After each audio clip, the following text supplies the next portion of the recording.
Ah, Lucy, finally arrived, yes. Hope you are ready and raring to go. I'm so sorry, I just had 2 weeks from hell. First my boyfriend done me, and then my cat died. But I'm ready to bounce back. You can bounce on this anytime you want, babe. Ugh.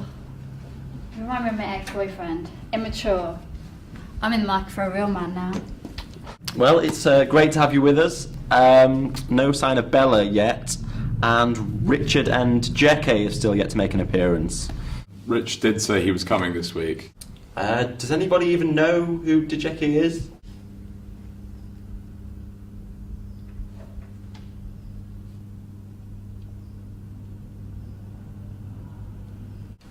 No? I'll contact their tutors. It's probably just as well. I have absolutely no idea how to pronounce Jackie's surname. Anyway, today we will be delving into the literary delight of Jane Austen's Pride and Prejudice. Yes? A novel where romanticism becomes romance. I trust you all have a copy of this elegant, graceful work of feminine prose. I'm an elegant, graceful work of feminine prose.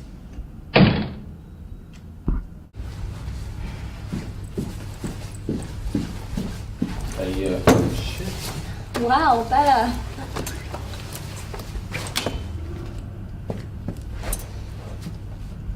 Tasteful, but you really didn't have to make such an effort for me. It isn't for you, idiot. What happened? Did you stay out all night? Actually, I'm going on a slut walk this afternoon. The slut... What? The slut walk? It's a protest happening in the middle of town, defending the rights of women to wear what they want whilst remaining unmolested. So we get to dress up? You should come.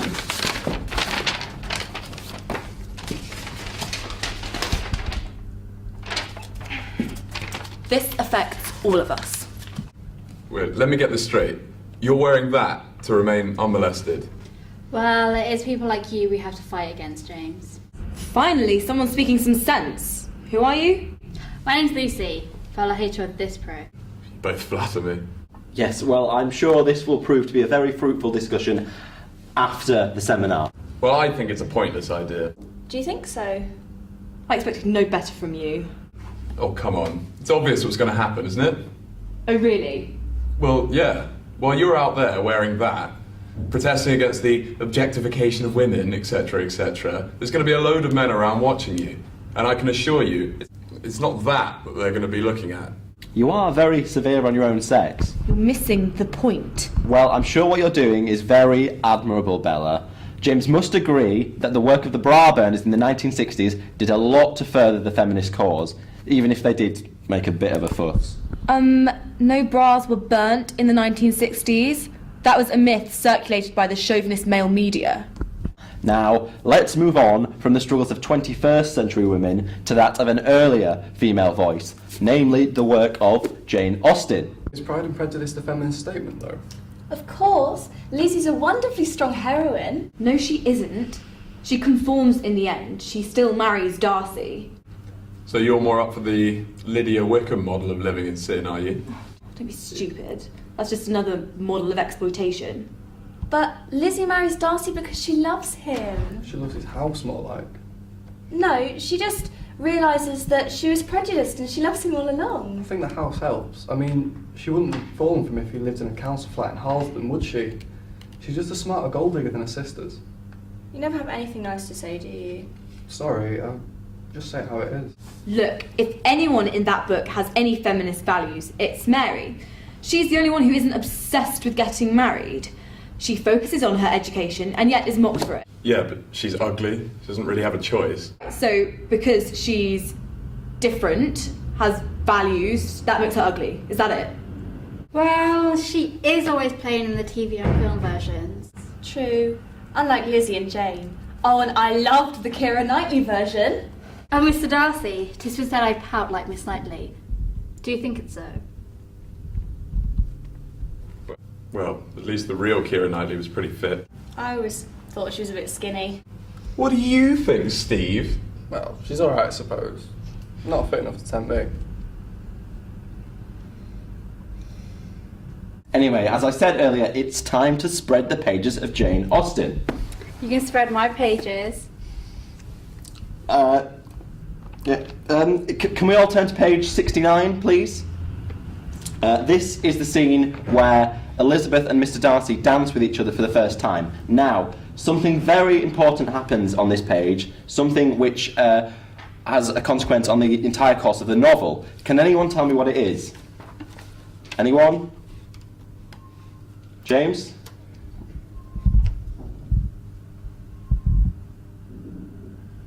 Is it the part where Darcy says, "You talk by rule then," while dancing? Ah, no, although that is a very important line. It's not what I was talking about. Anyone? No, it's actually the semicolon. Which one? It's the 10th line down, 3 words in, the second semicolon in the sentence. They stood for some time without speaking a word, and she began to imagine that their silence was to last through the 2 dances, and at first was resolved not to break it, semicolon, till suddenly fancying that it would be the greater punishment to her partner to oblige him to talk. She made some slight observation on the dance.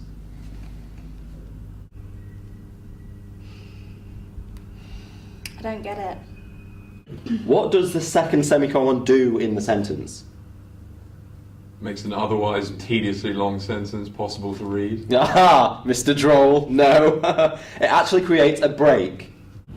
No kidding. And this is your specialist area of research. Yes. Actually, it was in a publication that I did the other week, in which... Oh, actually, did your father ever get back to you about the... doesn't matter. Anyway, punctuation is often used to create narrative pauses in which the audience can reflect and challenge what has gone before. It can have some really awesome effects, honestly. I was actually discussing it with Jane the other night. What, you have a hotline to Austen? I assume you mean Jane Hewitt, sir, the postgrad that teaches the next seminar? He fancies her. Who is this Jane? Do you really? Anyway, as I was trying to say, the sentence "at first was resolved not to break it, till suddenly fancying." Yes, well, this passage in turn infers a tiny break in Elizabeth's consciousness, sort of like a caesura in the music, yeah, in which mutual recognition occurs. So the dance is the pivotal moment in their relationship. And not when she sees this huge pad in the country. Well, think about it. In Austen's time, men and women had very few chances to get to know each other, so these dances were quite important. To be fond of dancing was a certain step towards falling in love. Not unlike today's modern discotheque, eh, fellas? If you can't dance, you've got no chance with the ladies. How nice. Are you trying to give us 18th century dating tips? Yeah, so if you want to get with a bird and a bonnet, mate, you're right in there. Exactly. So I thought it would be pretty awesome to spend the second half of the seminar teaching you all a dance from the era. Are you kidding? Of course not. I mean, how can you possibly hope to understand the rhythm and structure of the text if you don't know about the dance that they're doing in the scene? Now, there's 6 of us here, which means you can have 3 groups of 2, which means that I'll need a partner. I'm a really good dancer.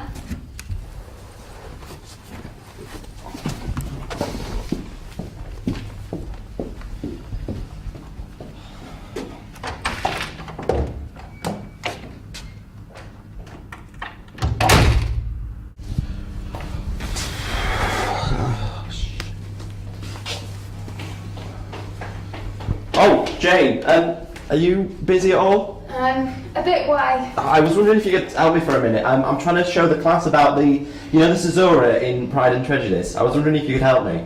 Well, I guess I can spare a minute. Oh, good, really, thanks, honestly. I know you're busy and everything, but, I really appreciate your help. Thanks. Okay, everyone, find yourselves a partner, please. Fancy a little Regency-style bump and grind with me, madame? Lucy, can I dance with you? I suppose you can be my second choice. Girlfriend. Put your hand down. Claire? Right, okay, good, everyone. Now it's men on the left and women on the right. Hang on, we're dancing. I thought you wanted me to come in and explain about apostrophes. Well, I thought the best way to explain our little dilemma was, through the medium of dance.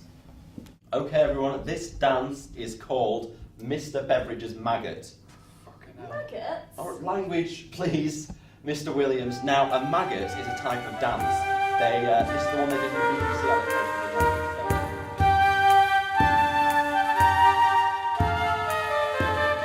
I can't believe I'm at this. Yeah, I know.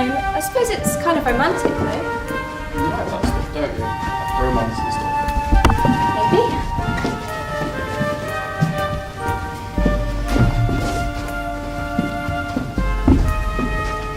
Shit, sorry. Watch it. Sorry.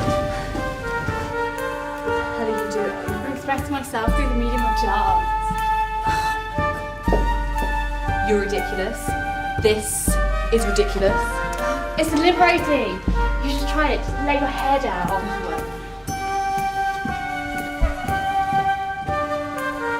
Well, this is hardly English literature. Prancing around like bloody ponces instead of discussing the actual text. I mean, who's going to find this dance thing useful in an actual exam? Now, functions of criticism, there's a class. I imagine you're taking it too. I found the whole discussion on Dorian Gray really thought-provoking, even though I've done half of that before already. But it was nice to hear that other people had opinions on it, even if half of them were wrong.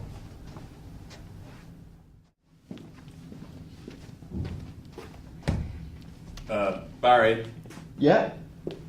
it's 5 to 10. I need to get my next class ready. Oh, okay, well, thank you for your time, everyone. Next week will be... Well, that went all right, I think. Don't you? Yeah. OMG, that was fun. I mean, it's not exactly your average lit class, is it? Loved it. If we ever do that again, I'm not fucking coming back here.